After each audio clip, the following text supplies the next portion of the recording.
And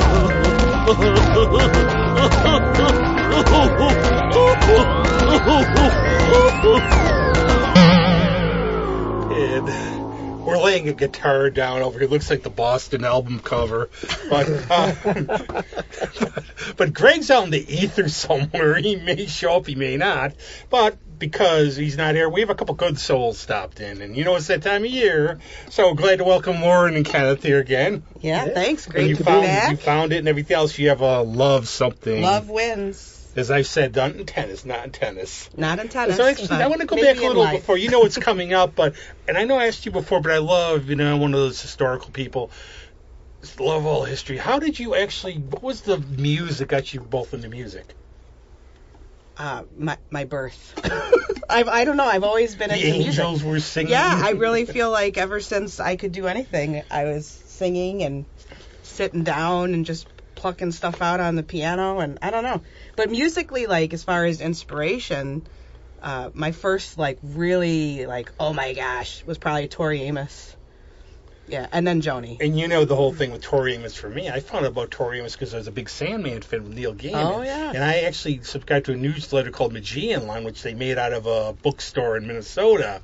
Mageean Line, Neil Gaiman. Mm-hmm. And he would talk about Tori's house in London and about how she'd put him in his songs. So then I got into Tori Amos. We'll be me and Neil will be hanging with the Dream King. Yep. Mm-hmm. And all her early stuff. And actually her latest album from Ocean, I think is great. It is. It's the best, I think, in a while. Yeah, I kind of fell off the Tori We all did. I think, I like Scarlet's Walk. And then kind of after that, I don't know, I got caught up with other stuff, I guess. Maybe I was just listening to more Joni Mitchell at that point. But yeah, her new album, and we went and saw her. Yeah. In, what was that, May of last year when she was at Kodak Center. Center, yeah. It was a great show. Yeah, we enjoyed that. I saw her in Lewiston. It's always fantastic. I got to meet her, a long time ago, but got my picture with her and talked to her about music therapy. She hadn't heard of it, which I was kind of surprised. I've always loved, whenever I met somebody, I will not ask them the question they think I'm going to ask, so it's really cool. Well, what was the coolest story with Tori was I was done talking to her, and I'd seen her probably at that point 14 times, and my favorite song is Baker Baker, and I'd never heard her perform it live, and so she had already moved on, and I was like, oh, I gotta ask. So I was like, excuse me, if you wouldn't mind, could you play Baker Baker? And she wrote it on her hand. And wouldn't you know, in that night, she only played, because she was touring with the band at that point, so she only had 2 or 3 songs that were solo, her and the piano. And she did Baker Baker. And then, when she was done, she turned out to the crowd, and she bent down and put her hands in her head and waved like this. And I was like, that's for me! Or if it was Dylan who you met who did that, hey, could you play Ain't Me, Babe? Sure, man. Never hear it. Tori, she did it. She wrote it on her hand and My played. claim to fame sort of was when Dwight Yoakam played. Mm-hmm. Now, my friend Dave and I are out by... is that Dwight Yoakam over there? He's walking by.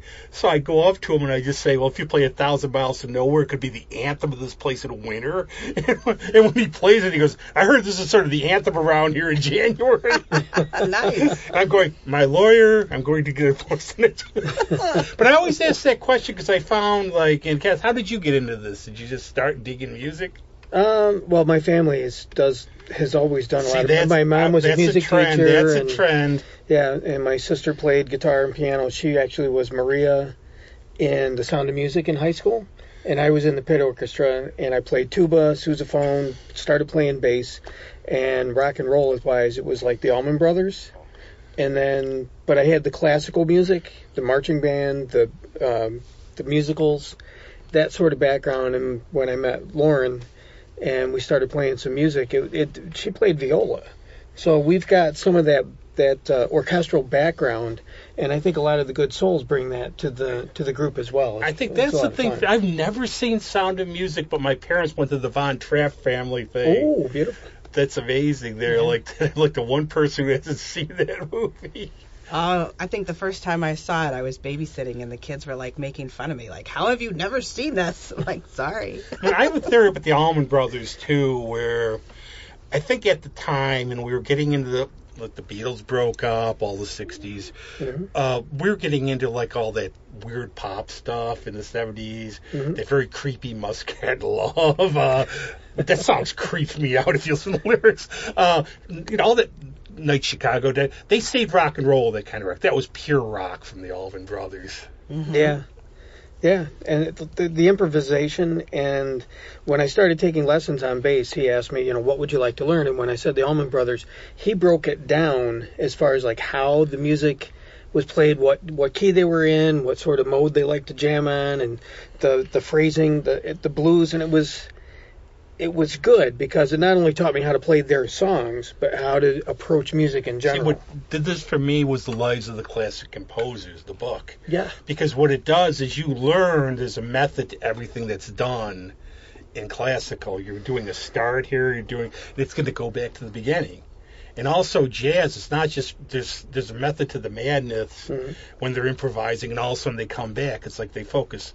And the reason, too, I ask about, musical backgrounds is I don't think it necessarily means you have to have music people in your family, but I think what happens is they encourage you more to play. And I think that's part of the reason everybody I have on here either is like my brother, they just had their last show in New Math, they just had their last show at Abilene. So I grew up around all this stuff.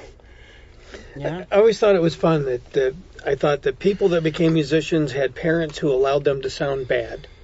It wasn't like, are you done practicing yet? Now we're talking to our son. It's like, okay, let's get out the trumpet. And he's got great tone, which we'd love to hear him play. Just wish that he'd practice more. But, any little bit, that I think comes from musical families. It's like, hey, that sounds great. Where it was my mom, I'd pick her up from playing euchre. I'd be playing Tom Waits, like, ow, that voice. That monster, Cookie Monster. Yeah. But she always liked the Doors songs, some of the Doors songs and everything. Some of the worst, though, was she would sing along to the Velvet Underground's Venus and Furs and not know what it's about. It's bad when you're a kid or your mom sings it's a Venus and Furs. Ma, you mean I want I always loved Peace Frog. That was one of my favorites. Yeah, that's the Doors. Yeah, that was a good one too. But that's just sort of. But now, we'll go back. Of course, the Joni tribute is coming up. Yeah, well, Tori kind of led me into Joni, so I would listen to her obsessively. And my dad had Blue on vinyl, and he's like, "Well, if you like this, Tori, you should check this out." And I was listening to Blue, and I'm like, "Oh, okay, that's all right." But then when it got to River, because I was really resonating with the piano, and so, but when it got to River, I was like, "Oh." Yeah, and so then literally that night I sat down with the record player and just kept going back, and then I taught myself the song because I just loved it that much. So that's the first Joni song I ever learned. Well, Joni's one of those artists I look at, and it's not like she's hated. I don't want to mean it that way, but people who are fans, and this is diverse. I would say Rush is like this, Joni. If you're a fan, you're really a fan. Oh yeah. So we had the amazing opportunity to go to Washington State to see her at her show when she played in June, and there were people from all over the world that came to go see Joni. And honestly, we met a lot of wonderful people.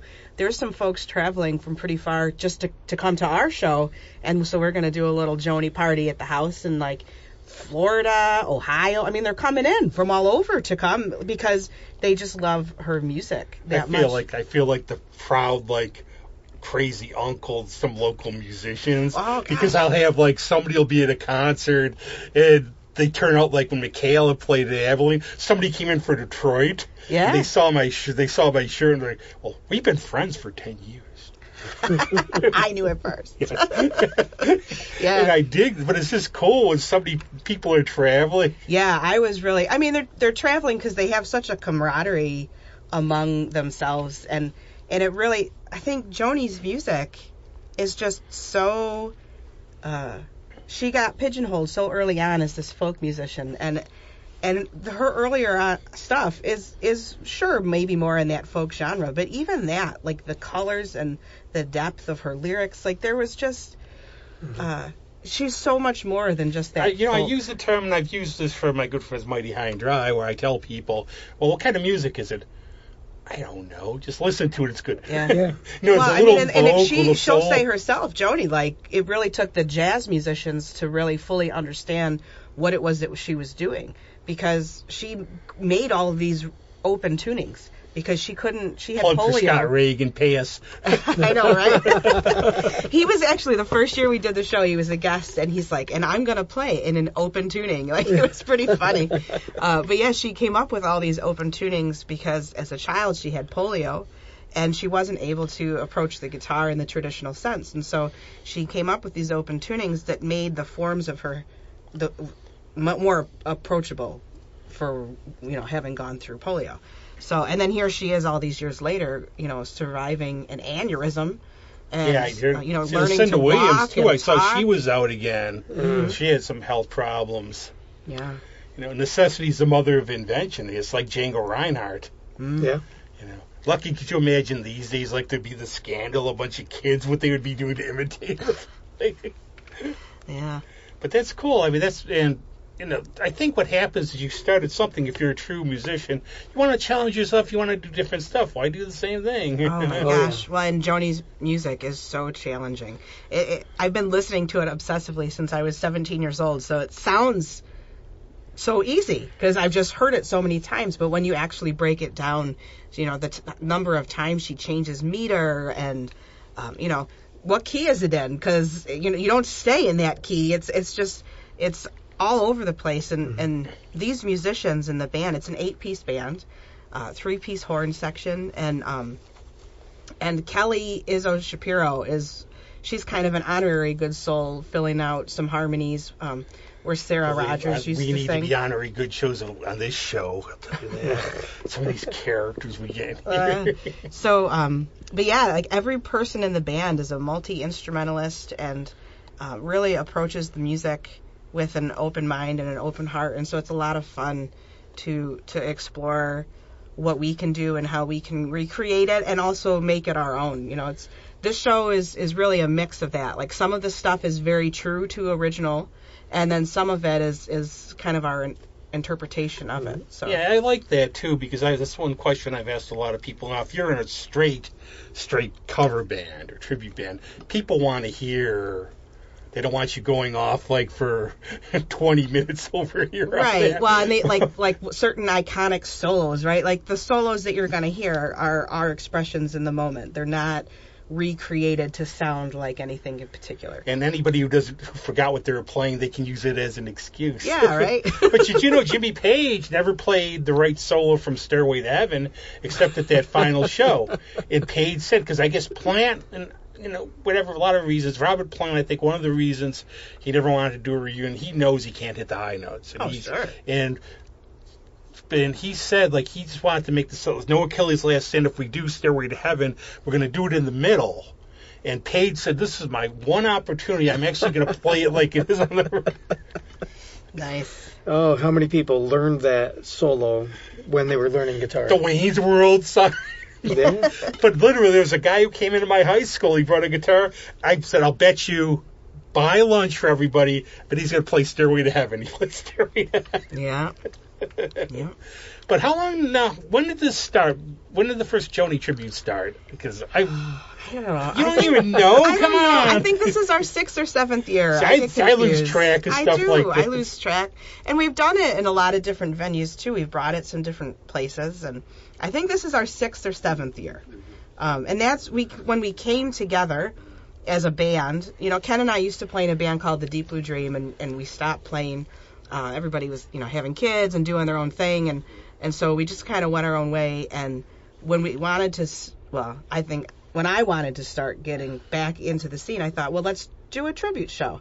And so we got some musicians together, and then it was it. Like, we've been together ever since. Mm-hmm.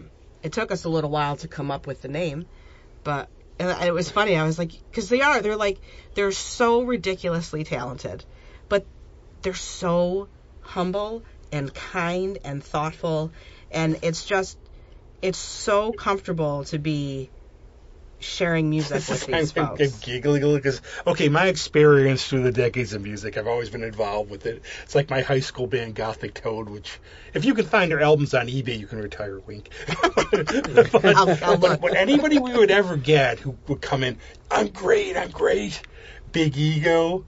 I remember one guy, I can play anything. Show me how to play. all the musicians I know are like, and I'm like super impressed by them.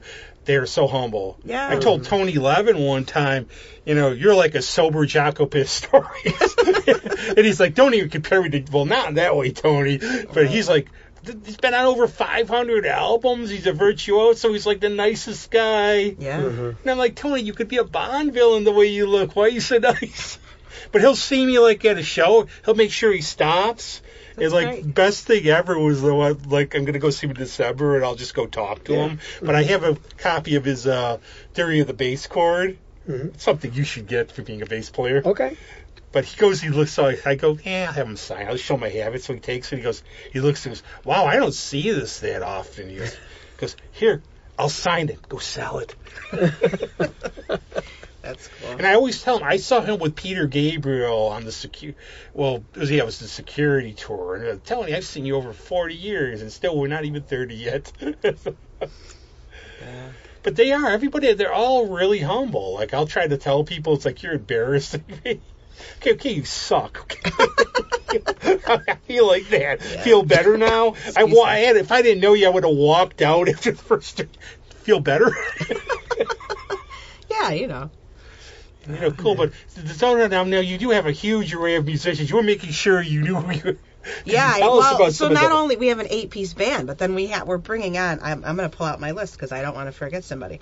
So we have musical guests for both shows. So we're going to be in Geneseo on November 4th. And I can't say enough about what my friends Chuck, Jeremy, everybody's the doing. Geneseo Geneseo is the place to be. And I also want to say, it's not, it's Geneseo. It's not that far. It's really not. Probably from our studio, maybe 20 minutes. Yeah, it's so not a bad across time. town, half hour? Well, me driving half And hour. there are some good restaurants out that way too. And I have to say, opening soon, Drum Roll, Sushi Inn. Yep. Which to me is like a fantasy thing. Yeah, It's like, the old Statesman. He's really doing a nice and job I with think there's that. Groveland Station. I don't know if that's Jeremy's band or a bar. Oh, I don't know. I know Chuck's opening Drum Roll. But yeah, for guests, so when I'm bringing on guests, I always try to bring people from different genres of music because Joni's music really it covers so much ground. And so Tina Guarneri is going to be singing. She's from Me and the Boys and Ruby Shoes. Thomas Warfield's going to be joining us, which I'm really excited about. Benjamin Shapiro from Big Eyed Fish, and then Ben and the Finer Things. He's joining us for both shows. So Tina and Thomas are just in Rochester. Ben, and then Therese Lott, who sings with Music of the Stars now, and she sang with the Chicago tribute that they had here for I think our very own maestro played in that, or one of them. Yeah, probably. Kelly Izzo Shapiro, I mentioned. Emma Time is going to be in Geneseo. And then what's cool for me is this woman, Sue Tierney, is going to be a guest for both shows. She's from Ithaca. And so when I was just getting into Joni's music, I would use her website because it's all open tunings. And who knew what they were? And she was the one that, one of a few that sat down and actually figured everything out and, made the music accessible for people. And really, 20 years down the road or longer is the reason why I'm able to do these shows is because she took the time to figure all this out. So she's actually going to be playing with us, which I'm really excited about. Yeah.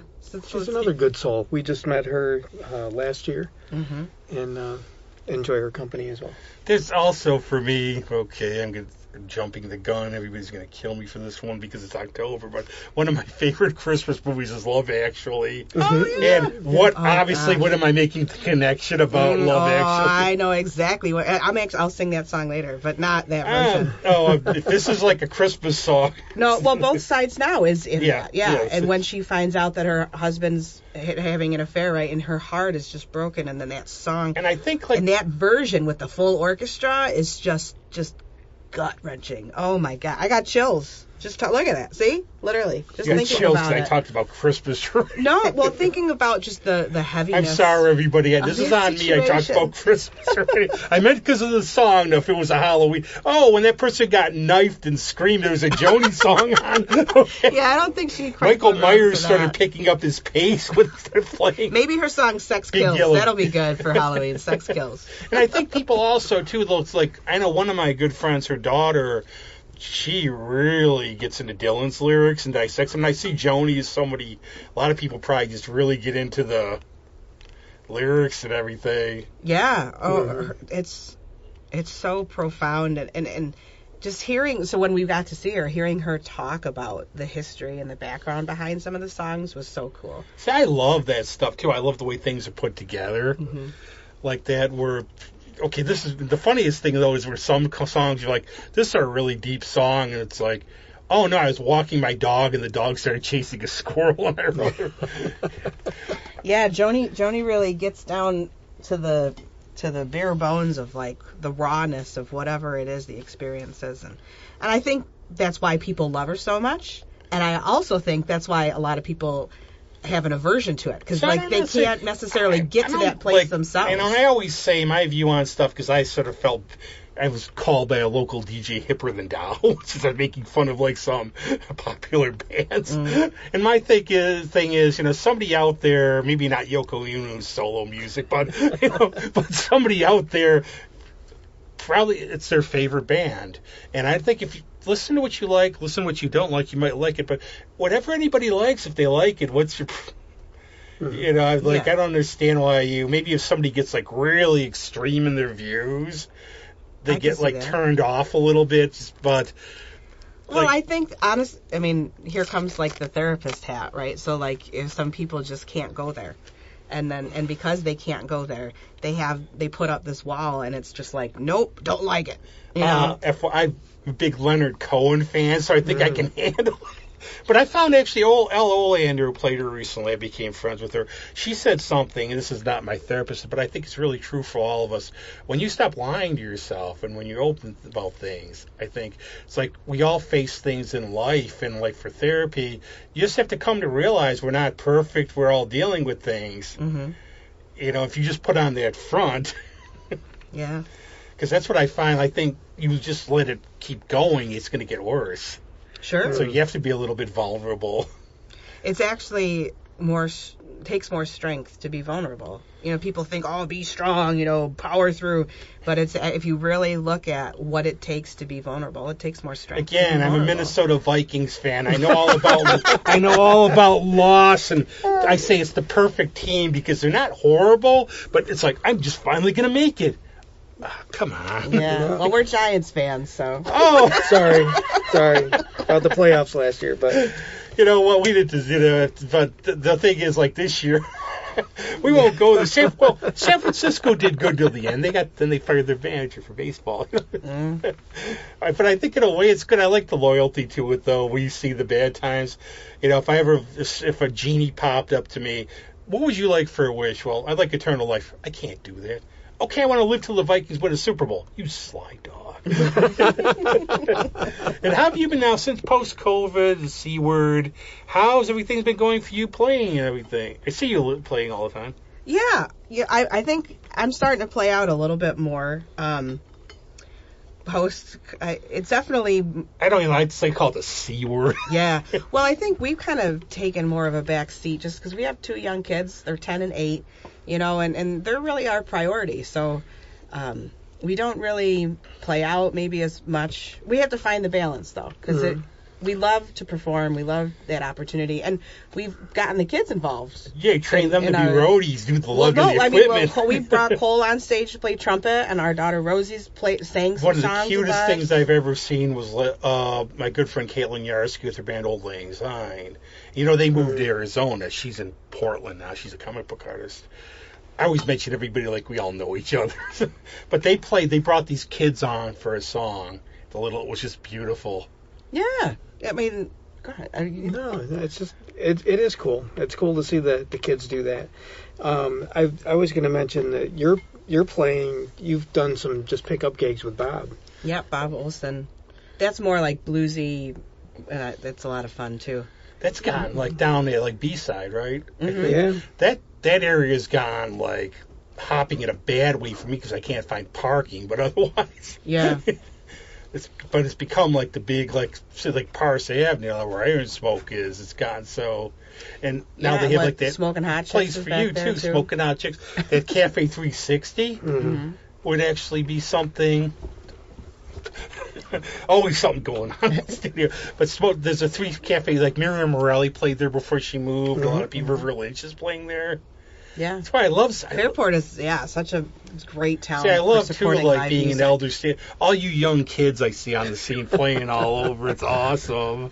That's great. Thank you for saying And I that. actually like the I just mix, had a though. birthday, so See, what I good. like though too is, and I see like my good friend Adriana. I can go on. I like the mix of the older and younger, and I think it's amazing. You can lend something to people who are starting where you learn from them. Sure. Well, I'm going to bring it back to the good souls. It's just even in our band. No, that's why you're here to promote. We span a couple decades, like, and when we bring in guests, we have guests that are in their 20s, and we have people involved that are up to 80, and just having that. I love bringing people together from, different backgrounds, however that looks, because to me it just makes the experience that much more enriching. And you see people, different backgrounds, they're fans of the band, obviously. It's like you have something in common right there. Mm-hmm. Well, and sometimes there's guests who don't really know Joni's music. Yeah. But I really love their voice, and because I've been so obsessed with her stuff for so long, I'm like, how about this song for you? I think it sounds really good, and then they get into it, and they're like, wow, I had no idea just how complex her phrasing alone, let alone like the musicality and the intervals that she's singing and her range, And a lot of people will be like real harsh on her, like with her later voice, because it's so low and she's so limited. But I just think it's so beautiful. To me, it's a reflection of all of the things through her life that she's been through, and the way she's still able to adapt her songs to make them accessible for her. Well, I'll use a popular like Tour of Paradise, put up in a parking lot, just the imagery. Yeah. There's so many things. Laughing and Crying is the same release. I think it's the story you get involved in too. She's telling a story, and actually, we asked our last guest. So when you're out there, you're putting yourself out there for everybody too. That's tough. Sure. I was intimidated to even revisit songwriting for myself, just because her lyrics are so profound. It's like, what am I gonna write that's like can even, but then you get over it. You're like, well, you missed you your have calling. Then I've been using this theme like for folk, country songwriting. You don't have to be the greatest player, but you have to write with feelings, things that resonate. Now, if you're a prog musician, you want to challenge yourself. You want to just try to, like, for Tony Levin, again, getting back to him, he's telling there's a song, he's going, well, we wrote this song called Tentacles. It goes like this. We started jamming, playing it. We'll go, okay, we're going to test ourselves. Then we got to the lyrics every other couple. Tentacles. Excuse me, that's funny. So that's the difference. But I think people too. Now, what do you think? This is like a big topic because you might not know the Rolling Stones released an album. Mm-hmm. And how does it feel like growing up? All this that we're seeing this now. These bands still playing. I mean, you two are older. I'm not, but it's my show. I'm 28. There you go. But could you imagine years ago? I remember when they played Rich, like in the early 80s, they were talking like Mick Jagger was saying he was going to shake his ass on stage when he was 40. Well, he is in his 80s, so they're still doing it. See, that's as long as you can keep doing it and you're having fun. I don't like the situation. Like I heard, like B.B. King at the end, he had such bad Alzheimer's that you didn't want to see him. Yeah. Well, look at Tony Bennett and the show that he was able to put together. See, what's funny with Alzheimer's is, they might not be able to put a coherent speaking sentence together, but they might be able to sing entire lyrics to a song. Yeah, my dad, Phil Marshall, would come over, and he would sing for him. I was like, I should have just taped that and put this on. And the thing was, he wouldn't remember who I was. But then you hear them singing. Right. Well, because music, the parts of the brain that it stimulates, it's not just stuck in one part where words come from. It stimulates both sides. That's why of the brain. You can remember. Like I can't remember what day it is or something, or like a couple sentences, but I can remember. Give me song lyrics, I'll do the whole song. See, now I still put words. He picks on me. I still put words in front of me because I can't remember things. I confuse myself with lyrics. But. Well, you've got a lot going on with organizing the band and the kids and with everything else that I study the music. I sit down and study it, where she's got so many things going on with work and the responsibilities there that I can see why you would utilize that as a support to be able to perform. But you know the lyrics enough that it really just makes you a little more comfortable, because you don't read. She doesn't read the words. She sings the song, and they just kind of like there's that, because a lot of performers now, if you look, they have the panels on the floor. Julia Weatherholtz, I tease her about that a lot. Yeah, she's doing great. Oh, she's awesome. So many wonderful things. Yeah, she performed with us last year. She did. She was one of our guests. So when I saw Judas Priest, this was Rob Halford's reunion show, right? He was doing, I guess they were performing like 120 different songs. He would mix them up. He would have the lyrics, like he'd be bending down. I'm like, he's looking at the lyrics. Yep. Well, they had at Joni's show, they had big, huge monitors up there for her too with the lyrics, and sometimes it's just nice to have a refresher. That's all. It's not like I'm sitting there, being monotone, and but it would be helpful because it does take me out of the moment a little bit. I gotta, finding the balance. But there's a couple things again with my dad, Rob. Remember, again, I always say try things you've never tried before. This is your perfect introduction to Joni to go to this show. Absolutely, it's Absolutely. all they'll spoon feed it to you.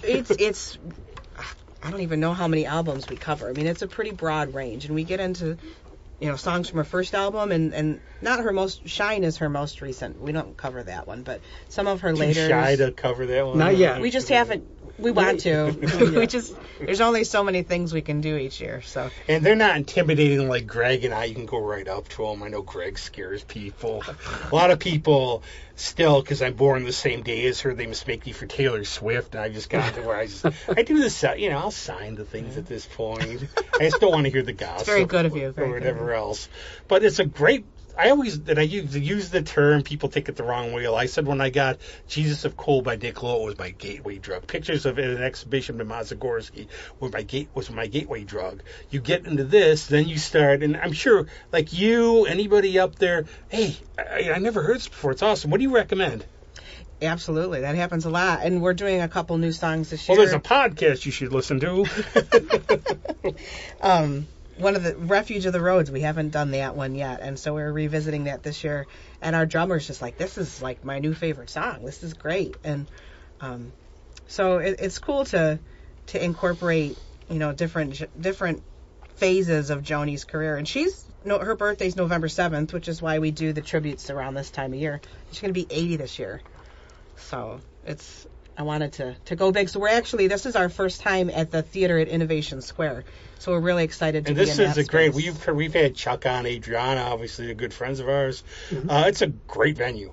The Riviera? Yes. Yeah. Oh, it's beautiful. They've done a great job refurbishing it. And the seats are like super comfortable, and Don't worry, the parking's actually good there, too. It is. It is. That's for people like me who... Yeah. It's a very welcoming space. It's not like the Trevor Lake thing when I was down in DeWitt seeing Michaela's show and they were playing in Syracuse. Like, Trevor, you're playing in Syracuse. Where is it? I'll go. That's at a Mexican restaurant somewhere.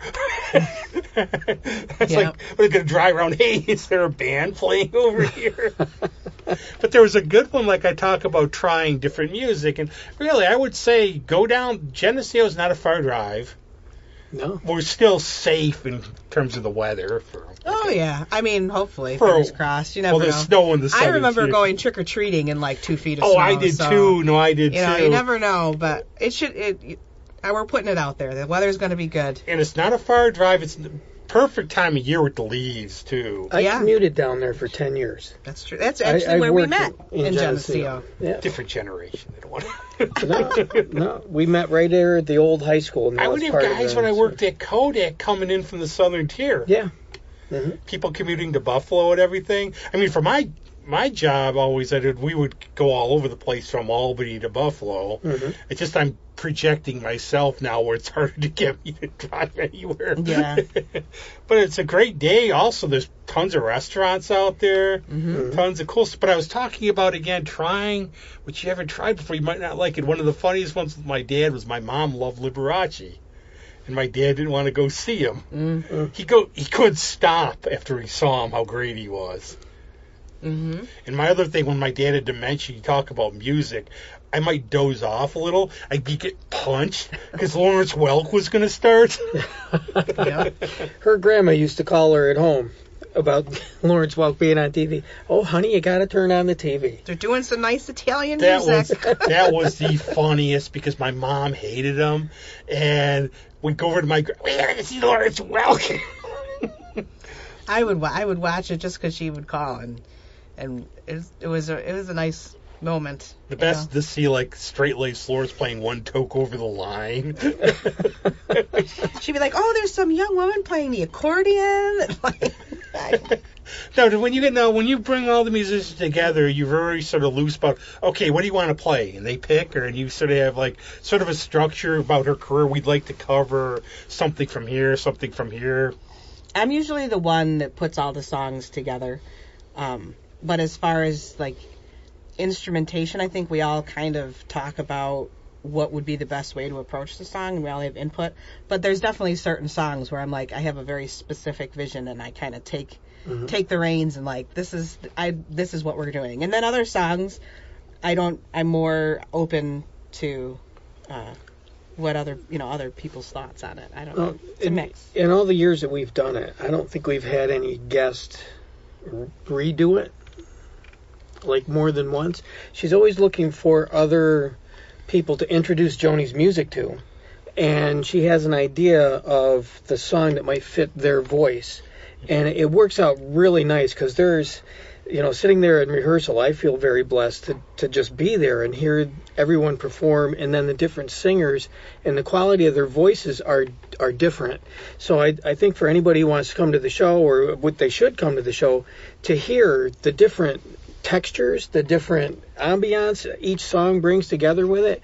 Because one of them, there's a 1983 version of Banquet that's really a heavier than... You talk about prog rock. I mean, it really goes into the prog rock genre, and you wouldn't really expect that at a Joni show, but we go there. We're doing it. So it's not one thing. Like, there's some really emotional, raw, like one-on-one stuff, and then there's full band, melt your face, loud rock. And people don't think about that with Joni. Oh, you'll find the prog rock there. one. Okay, first song 3 minutes, second song 3 minutes, third song 3 minutes, fourth song 35 minutes. That's the prog rock song. Yeah. Right there.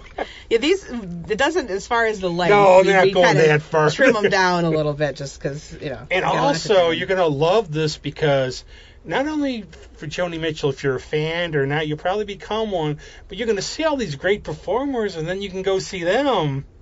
Absolutely. There's so many different projects that people are involved in, and I love it too. Like, for me, it's really challenging because I'm playing the piano. I have to have 3 different guitars this year because of all the different tunings. I'm going to be playing the dulcimer. The whole dulcimer. Interesting. Yeah, well, it keeps me moving, so you can just watch me run around like a chicken with my head cut off, jumping around. But if that's not entertaining, I don't know what is. I've now seen an electro harp and a nickel harp around here. Well, we had Mary Monroe join us last year on Did the she harp. bring Baby Blue? She brought the big one? big harp. It was beautiful. Yeah. And she It really she was. sang What blue. is it about harpists around here? We seem like we grow them on trees. I know, right? That's an instrument I haven't touched. I should try to talk with Mary and see if I can get some lessons. Unfortunately, the one part about a harp is I know too many harpists. I know too much about the instrument, about what the strings are made of. Oh, I don't know. Should I ruin your appetite? Oh, I don't know. Tell me. Go Cow ahead. guts. Okay. It is? Yeah, they're made of cow guts. I didn't know that. All right. Yeah, I told that I tried to impress Alyssa Rodriguez about my knowledge. I said, you know what harp strings are made, right? Oh, cow guts. It's like common knowledge, but now I know. So, I mean, I have a viola where the bow is horsehair, so. Now we're getting. But it's not guts. Okay, It's now just- this is I our guess that's an Halloween external part of our thing. Halloween episode. Part of now talking about the scary. But all these performers, you can go. And the thing about Rochester, there's something in the water. This weird place, because all around you can get such diverse music here. Yeah. Mm-hmm. True. Yeah. Anything from when one weekend I had a friend who moved to Atlanta, quite the city, Atlanta. But he would say, Rob, you don't understand. Like any day of the week here, you can go see this, that. Here, I can't find anything. Yeah. Yeah, for the size of the city, we certainly have a really talented musician pool or whatever. I think too, because like we were talking about Minnesota last week, a lot of the artists that come out of there, and maybe you get more of this like type of city. You have to occupy yourself a little bit. Right? Yeah, you don't have as much to keep you busy, so you got to play your instrument. We got garbage plates. I'm going to see Nosferatu at the Little next week. Nice. There's a lot of cool stuff. Yeah. No, that's really cool, and I think also we talk about this a lot. Both of you and your group, nobody notices, but these are somewhat nasty times. You try to bring positive atmosphere to what you do. We really do. So we've gone through a lot as a band. Sarah Rogers was in our band, and she tragically was killed riding her bike, and so that really brought us through a lot. And then we raised some money for a music therapy scholarship with a shirt that said "All Vibes Welcome." So I think one thing that's important is to acknowledge what what it is that you're going through, and going through it together, right? Mm-hmm. And so. As a band, I feel like we've connected more because we've had to go through this loss. But with her in the band, and even with her, just her presence with us now, we really try to promote just kindness and togetherness and encouragement. And I seen that. If I had a friend hit by a bus, she was injured, but I just saw actually a Facebook post of like a friend's brother got hit by. Just you don't think just think a little bit, okay, when you're like out on the road or anything. Mm-hmm. And I know some of these drivers around here, how they go, but just think and be a little aware, because there's 1 second can cause like something. Yeah, so true. And I always I always still go back to, I always appreciate the people around you, because you never know. I've lived long enough to know that. Yeah. So true. I've gotten so sick of every week, on some radio shows, it's a tribute show or who died this week, so I'm really making this upbeat now. But, the spirits are with us. And well, I think when we talk about, bringing the good souls and having that environment, I think it's really important that you acknowledge all of that goes into it. Like, it's not like this toxic positivity of good. It's just live, laugh, love. Right. Yeah. Those are beautiful things, but you can't really truly appreciate the depth of that living and laughing and loving unless you've gone through some of the depths of despair. As we've gotten older, the stories, I could do the most miserable podcast in the world. I need Greg for that one, though, I suppose. but that's life, and it's as we get older, unfortunately. But you have to also look at, you're here. Let's be glad for the time we had. Yeah. And I hate that too. I hate people. Hi, I'm so happy. Right. Get away from me. Yeah. Yeah. Well, I don't know. You can kind of see through that, right? Pretty quick. I don't know. I can. I can too. Yeah. And it makes me uncomfortable almost. Especially for someone like me. Go away. There's a line from a Grateful Dead song that I have kept in my head, and it comes up periodically, and it's from Truckin'. Sometimes the lights are shining on me, other times I can barely see, but lately it occurs to me what a long, strange trip it's been.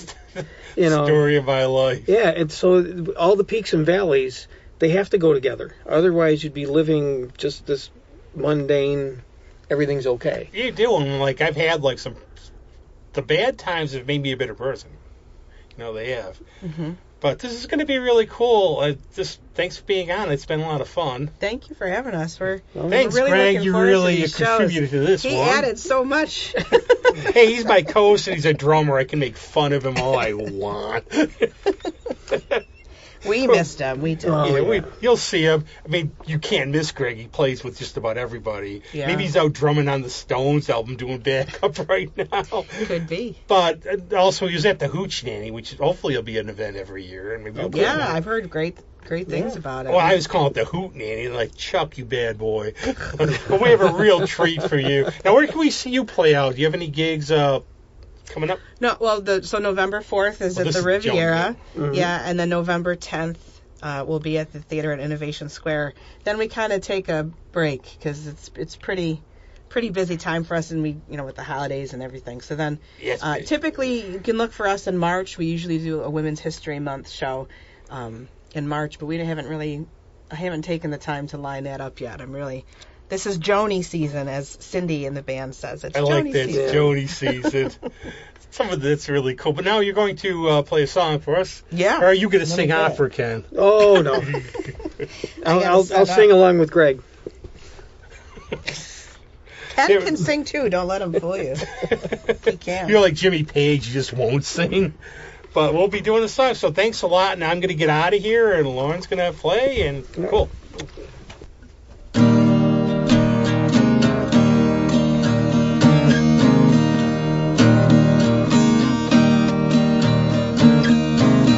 Rows and flows of angel hair and ice cream castles in the air and feather canyons everywhere. I've looked at clouds that way, but now they only block the sun. They rain and snow on everyone. So many things I would have done, but clouds got in my way.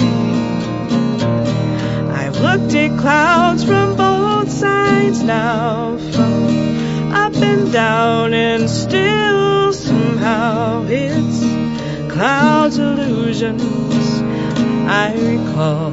I really don't know clouds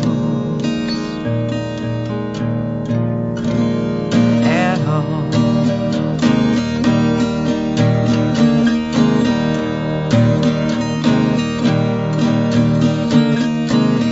Moons and Junes and Ferris wheels, the dizzy dancing way you feel as every fairy tale comes real. I've looked at love that way, but now it's just another show. You leave 'em laughing when you go, and if you care, don't let them know. Don't give yourself away. I've looked at love from both sides now, from give and take, and still somehow it's love's illusions I recall. I really don't know love at all.